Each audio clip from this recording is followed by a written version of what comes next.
Keli and Keri were born on a raining evening in the commercial city of Mberi.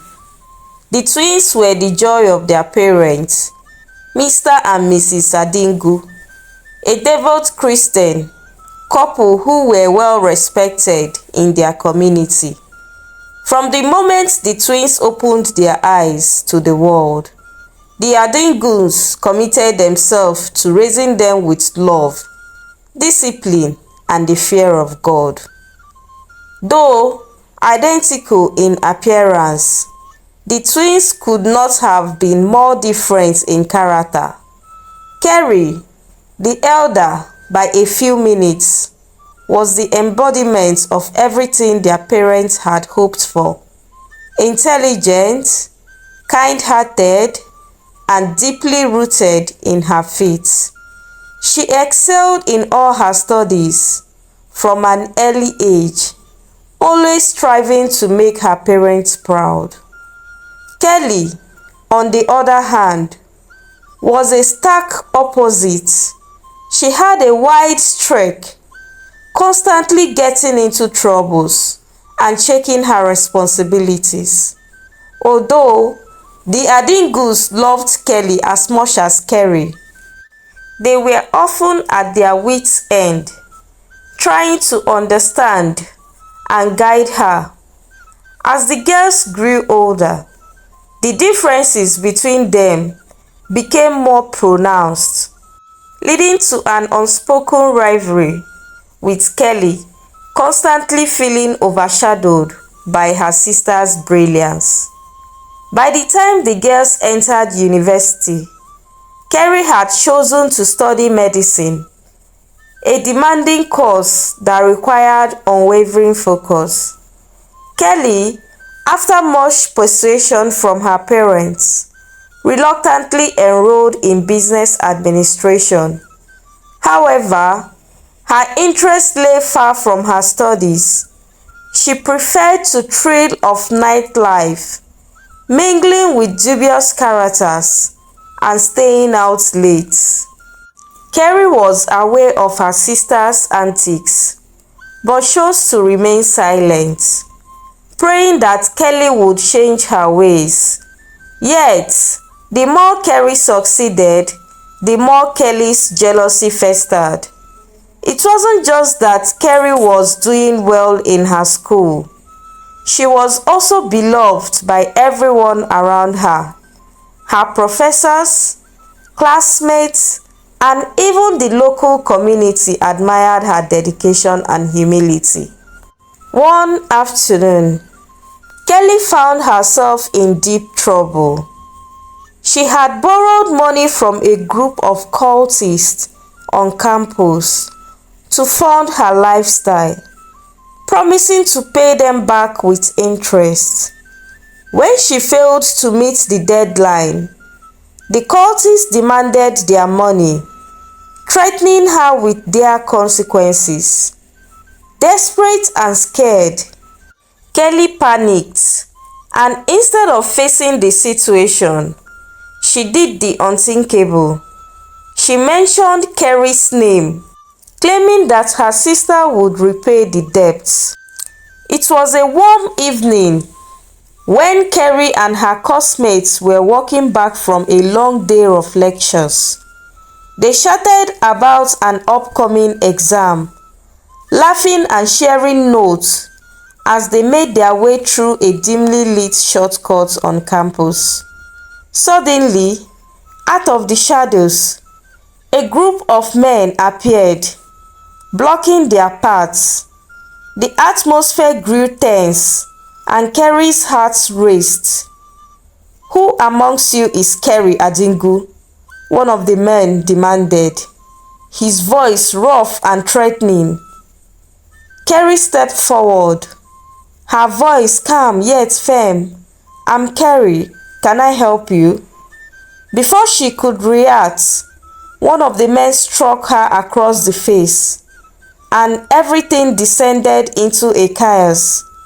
Her classmates screamed and scattered as the men descended on Keri, beating her up mercilessly. The blows came hard and fast, leaving Keri curled up on the ground, bloodied and bruised. As she drifted in and out of consciousness, she overheard one of the attackers say, "Tell your sister to pay what she owes, or next time she won't be so lucky." Keri was left on the ground, battered, while her attackers disappeared into the night.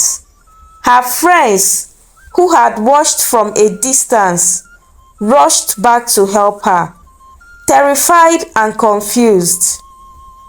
The assault on Keri sent shockwaves through the campus. Her parents were devastated when they saw their beloved daughter lying in a hospital bed, her face swollen and her body bruised. When Keri managed to explain what happened, they were horrified to discover that Kelly was involved. "How could you do this to Kelly?" Mrs. Adingu asked, her voice shaking with a mixture of anger and sorrow. "I didn't mean for it to go this far, Mama. I didn't think they would actually hurt her," Kelly mumbled, looking down at her feet. "Your sister is lying in that bed because of you and your stupid actions. And this is not the first time your recklessness has caused problem in this house," Mr. Adingu said sternly. Kelly felt a pang of guilt, but it was quickly replaced by resentment. It seemed to her that no matter what she did, her parents would always side with Keri. Even when Keri was the victim, she somehow became the center of attention, further deepening Kelly's envy. Despite the incident, Keri remained focused on her studies. Her resilience paid off as she graduated with honors in medicine, earning her parents' admiration and pride.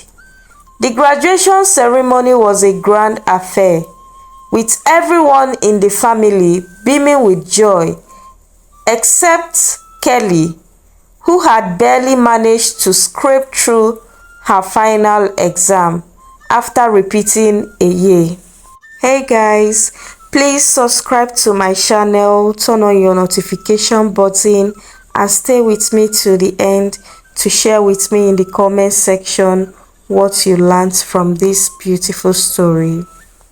Watching her sister receive awards and accolades on stage, Kelly's jealousy morphed into a dark, burning hatred.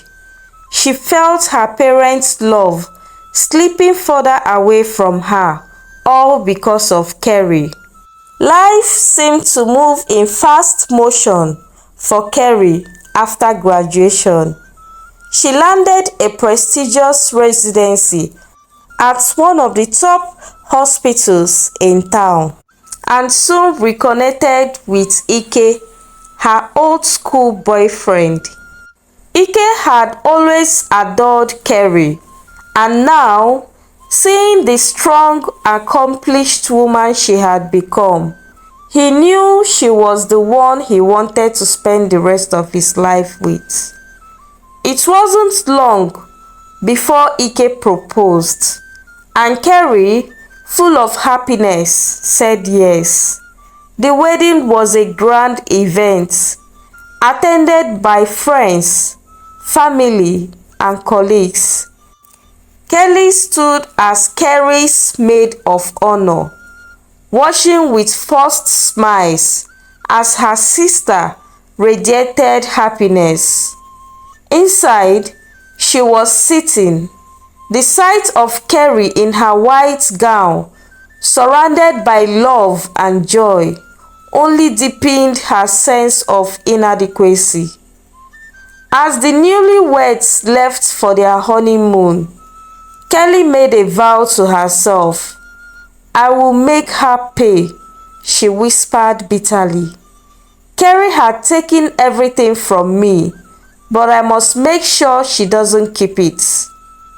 After her graduation, Keli struggled to find a decent job. Her poor grades and lack of experience worked against her as she became increasingly frustrated. Out of a sense of duty and sisterly love, Keri invited Keli to stay with her and Ike in the city.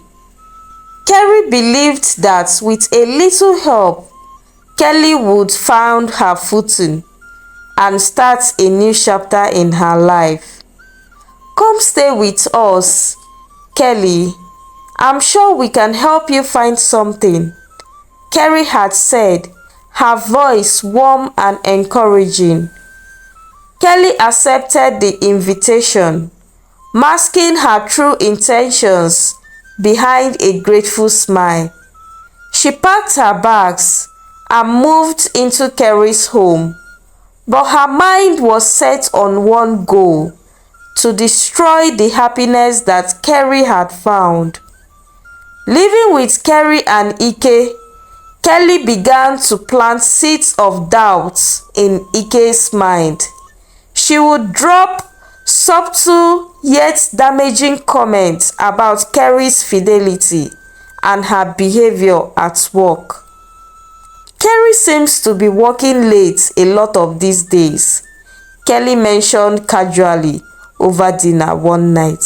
"I hope everything is okay between you two." Ike, initially dismissive of Keli's comments, began to notice little things that fed into the doubts she was planting. Keri, unaware of the storm brewing, continued to be her usual caring self, oblivious to her sister's schemes. Keli's manipulation escalated over the months. She would deliberately leave incriminating messages on Keri's phone, send anonymous notes to Ike suggesting Keri was seeing someone else, and even went as far as staging phone calls with a fictional lover while Ike was within earshot. The tension in the house grew unbearable, and Ike, overwhelmed by suspicion and mistrust, confronted Keri. The confrontation was heated, with Keri completely taken aback by the accusations. "Keri, I don't even know who you are anymore," Ike shouted one evening after yet another argument. "You're hiding something from me. I can feel it." "Ike, how can you say such a thing?" Keri's voice trembled with emotion. "I love you. I've been nothing but faithful to you. Whatever you think is going on is not true." But Ike was too blinded by the doubts to see reasons.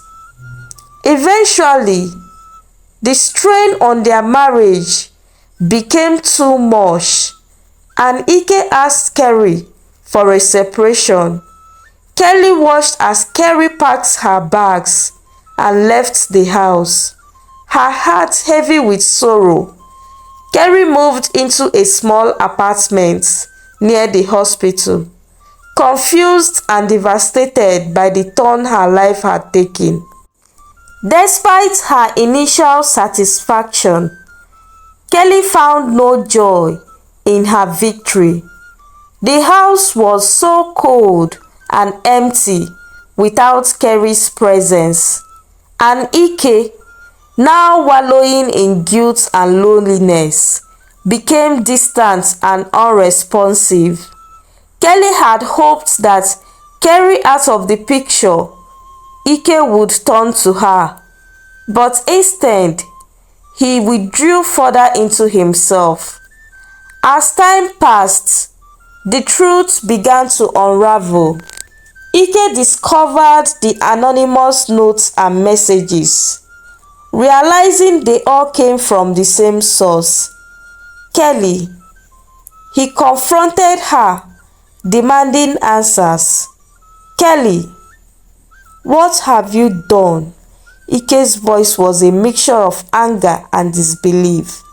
Why did you do this to your own blood sister, to your own twin sister, to our marriage? What do you stand to gain? Keli, cornered and desperate, broke down. I was jealous, Ike. My whole life, I've been in her shadow. Everyone loves Keri. Everyone adores her. And me, I'm just the other sister, the one who never gets anything right. Jealousy? Ike's eyes were wide with shock. You ruined your sister's life because you were jealous? Do you realize what you have done? Do you realize the gravity of the damage you've caused us in this marriage? I thought if she was out of the way, I would have a chance to be happy. But I've made everything worse, Keli sobbed. Ike was beyond disgusted. Without another word, he left the house, leaving Keli to face the consequences of her actions alone. The truth, once revealed, spread quickly. Keri, who had been living quietly, was approached by Ike, who with deep remorse confessed everything Keli had done. Keri, I don't expect you to forgive me, but you need to know the truth. Keli manipulated both of us. Keli lied. She manipulated everything.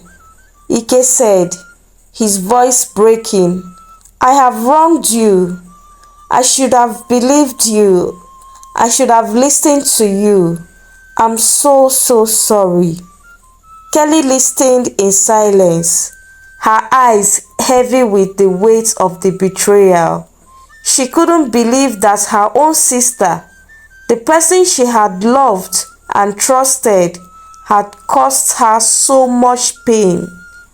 But Keri, being who she was, found it in her heart to forgive Ike.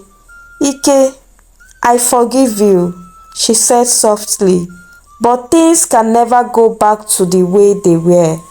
Ike nodded, understanding the finality in her words.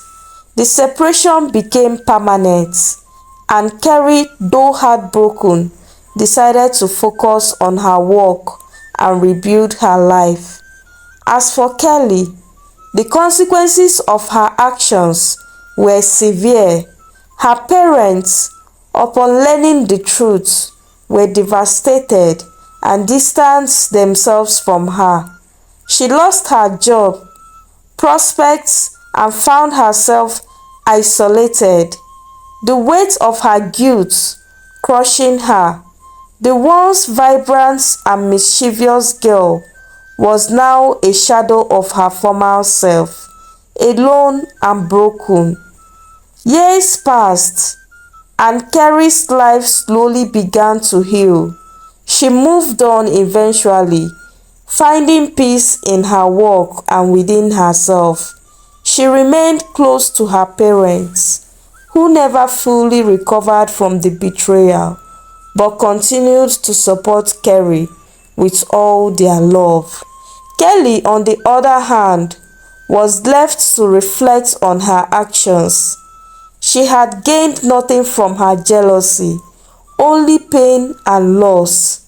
The city that once promised so much excitement had turned into a lonely prison.